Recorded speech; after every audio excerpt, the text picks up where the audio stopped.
Hello, എല്ലാവർക്കും പുതിയൊരു വീഡിയോയിലേക്ക് സ്വാഗതം. എല്ലാവരും സുഖമായിട്ടിരിക്കണമെന്ന് വിശ്വസിക്കുന്നു. ഇന്നുണ്ടാക്കാൻ പോകുന്നത് ഒരു സ്പെഷ്യൽ മോരുകറിയാണ്. പച്ചമുളക് വെച്ചിട്ടാണ് ഞാൻ ഈ മോരുകറി ഉണ്ടാക്കുന്നത്. കറി വയ്ക്കാൻ പച്ചക്കറി ഒന്നും ഇല്ലാതിരിക്കണ ഒരു ദിവസം ഇതുപോലൊരു മോരുകറി ഒന്ന് ട്രൈ ചെയ്ത് നോക്കൂ. കറി വയ്ക്കാനായിട്ട് ഞാനിവിടെ ഒരു 10-15 പച്ചമുളക് എടുത്തിട്ടുണ്ട്. പച്ചമുളക് ഞാനിവിടെ ഒരു കത്തി വെച്ചിട്ട് രണ്ടറ്റം വിട്ടുപോകാത്ത രീതിയിൽ ചെറുതായിട്ടൊന്ന് കീറി കൊടുക്കുന്നുണ്ട്.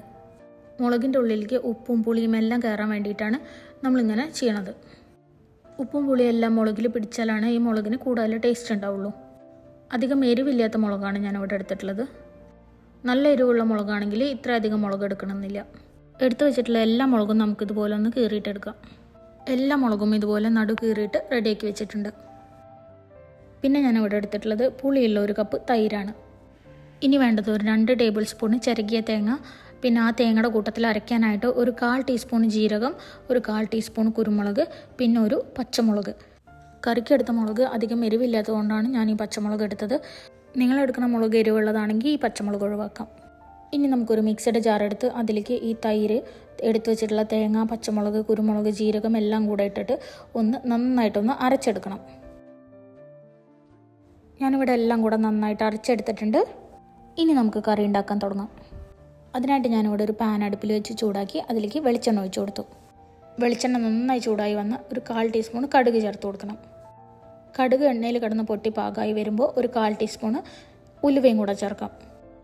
കടുകും ഉലുവയും എല്ലാം നന്നായി മൂത്ത് വരുമ്പോൾ അതിലേക്ക് നമുക്ക് കുറച്ച് കറിവേപ്പിൻ്റെ ഇലയും ഉണക്കമുളകും കൂടെ ചേർക്കണം. ഇനി അടുത്തതായിട്ട് ചേർക്കേണ്ട ഒരു 1/4 ടീസ്പൂൺ കായത്തിൻ്റെ പൊടിയാണ്. ഇനി ഒരു 1/4 ടീസ്പൂൺ മഞ്ഞൾപ്പൊടിയും കൂടെ ചേർക്കാം. ഇതെല്ലാം കൂടി ചേർത്തിട്ട് നന്നായിട്ടൊന്ന് ഇളക്കി യോജിപ്പിക്കണം. തീ സിമ്മിൽ വെച്ചിട്ടാണ് ഞാൻ ഈ പൊടികളെല്ലാം ചേർത്തത്. ഇനി കീറി വെച്ചിട്ടുള്ള പച്ചമുളകും കൂടെ ചേർത്തിട്ട് നന്നായിട്ട് ഇളക്കി യോജിപ്പിക്കാം. ഇനി ഈ പച്ചമുളക് ഈ എണ്ണയിലിട്ടിട്ട് നന്നായിട്ട് വഴറ്റിയെടുക്കണം. പച്ചമുളകിൻ്റെ കളറെല്ലാം മാറണ വരെ നന്നായിട്ടൊന്ന് ഫ്രൈ ആക്കിയിട്ടെടുക്കാം. പച്ചമുളക് ഫ്രൈ ആയി വരുന്നതിൻ്റെ ഒപ്പം തന്നെ നമുക്ക് കറിക്ക് ആവശ്യമായിട്ടുള്ള ഉപ്പും കൂടെ ചേർക്കാം. ഈ സമയത്ത് ഉപ്പ് ചേർക്കുമ്പോഴാണ് മുളകിലും കൂടെ ആ ഉപ്പൊന്ന് പിടിക്കുള്ളൂ. ഇനി എല്ലാം കൂടെ ഒന്നും കൂടെ ഇളക്കി യോജിപ്പിച്ചിട്ട് മുളക് നന്നായിട്ട് ഫ്രൈ ആക്കിയിട്ടെടുക്കാം. ഇപ്പോൾ ഇതാ മുളകിൻ്റെ കളറെല്ലാം ഏകദേശം ഇവിടെ മാറി വരാൻ തുടങ്ങിയിട്ടുണ്ട്. ഒരു 2 മിനിറ്റും കൂടെ നമുക്ക് ഈ എണ്ണയിലിട്ടിട്ട് ഈ മുളകൊന്ന് ഇളക്കി കൊടുക്കാം. ഇപ്പോൾ ഇതാ മുളക് ഇവിടെ ഏകദേശം റെഡി ആയിട്ടുണ്ട്. ഇനി ഇതിലേക്ക് അരച്ച് വെച്ചിട്ടുള്ള അരപ്പ് ചേർത്ത് കൊടുക്കണം. തൈര് ചേർത്ത് കഴിഞ്ഞാൽ പിന്നെ അധികം തിളപ്പിക്കേണ്ട ആവശ്യമില്ല. സൈഡിലൊക്കെ ചെറുതായിട്ട് തിള വരണ പോലെ കണ്ടാൽ തന്നെ തീ ഓഫ് ചെയ്യാം.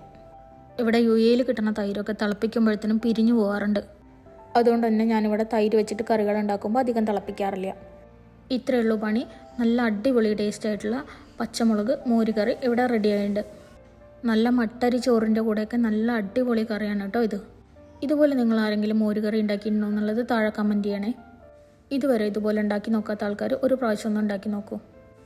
വളരെ എളുപ്പത്തിൽ ഉണ്ടാക്കാവുന്ന ഒരു അടിപൊളി ടേസ്റ്റുള്ള ഒരു കറിയാണിത്. ഒരു ബാച്ചിലർ സ്പെഷ്യൽ കറി എന്ന് വേണമെങ്കിൽ പറയാം.